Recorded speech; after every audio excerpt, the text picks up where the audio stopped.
ಈಗಾಗಲೇ ಕಾಂಗ್ರೆಸ್ನ ದಲಿತ ನಾಯಕರ ಸಭೆ ಇವತ್ತು ಮಹತ್ವದ್ದಾಗಿದೆ. ಪರಮೇಶ್ವರ್ ಅವರ ನಿವಾಸದಲ್ಲಿ ದಲಿತ ನಾಯಕರ ಸಭೆ ನಡೀತಾ ಇದೆ. ಇನ್ನೇನು ಕೆಲವೇ ಹೊತ್ತಿನಲ್ಲಿ ಆರಂಭವಾಗುತ್ತೆ. ಈಗಾಗಲೇ ಸ್ವಾಮೀಜಿಗಳು ಕೂಡ ಅವರ ನಿವಾಸಕ್ಕೆ ಬಂದಿದ್ದು ಪರಮೇಶ್ವರ್ ಅವರ ನೇತೃತ್ವದಲ್ಲಿ ದಲಿತ ಶಾಸಕರು ಸಚಿವರ ಸಭೆ ನಡೀತಾ ಇದೆ. ಇನ್ಸೈಡ್ ಅನ್ನ TV9 ಎಕ್ಸ್ಕ್ಲೂಸಿವ್ ಅಂತ ಮಾಹಿತಿಯನ್ನು ನಿಮಗೆ ಕೊಡ್ತಾ ಇದೆ. ಸಭೆಯಲ್ಲಿ ಒಳ ಮೀಸಲಾತಿ ಕುರಿತಾಗಿ ಸುದೀರ್ಘವಾದಂಥ ಮಾತುಕತೆ ನಡೆಯುತ್ತೆ ಅನ್ನುವಂಥ ಮಾಹಿತಿ ಲಭ್ಯವಾಗ್ತಾ ಇದೆ. ಆಗಸ್ಟ್ 4ರಂದು ಸಲ್ಲಿಕೆ ಆಗ್ತಾ ಇರುವಂಥ ವರದಿ ಈಗಾಗಲೇ ನ್ಯಾಯಮೂರ್ತಿ ನಾಗಮೋಹನ್ ದಾಸ್ ಅವರ ವರದಿ ಏನಿದೆ ಅದು ಆಗಸ್ಟ್ 4ನೇ ತಾರೀಕು ಸಬ್ಮಿಟ್ ಆಗುತ್ತೆ. ಸಭೆಯಲ್ಲಿ ಒಳ ಮೀಸಲಾತಿಗೆ ಸಂಬಂಧಪಟ್ಟಂತೆ ಸುದೀರ್ಘವಾದಂಥ ಚರ್ಚೆ ಕೂಡ ಇದೆ. ಅದಕ್ಕೆ ಸಂಬಂಧಪಟ್ಟಂತೆ ಮಾತುಕತೆ ಕೂಡ ಮಾಡ್ತಾರೆ. ಹೀಗಾಗಿ ಎಲ್ಲ ಶಾಸಕರು ಸಚಿವರು, ಪ್ರಮುಖವಾಗಿ ಕಾಂಗ್ರೆಸ್ನ ದಲಿತ ಶಾಸಕರು ಸಚಿವರು ಒಂದೇ ಧ್ವನಿಯಲ್ಲಿ ಮಾತನಾಡಬೇಕು ಅನ್ನುವಂಥದ್ದು ಈಗಾಗಲೇ ನಾಯಕರ ಅಭಿಪ್ರಾಯ. ಇದಕ್ಕೆ ಸಂಬಂಧಪಟ್ಟಂತೆ ನಾಯಕರು ಮಾತನಾಡಿದ್ದಾರೆ, ನೋಡೋಣ ಬನ್ನಿ.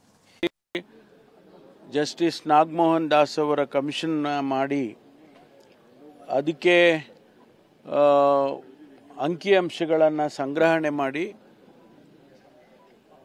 ಅದರ ಆಧಾರದ ಮೇಲೆ ಸಾಮಾಜಿಕವಾಗಿ, ಶೈಕ್ಷಣಿಕವಾಗಿ ಏನು ಹಿಂದೆ ಉಳಿದಿದ್ದಾರೆ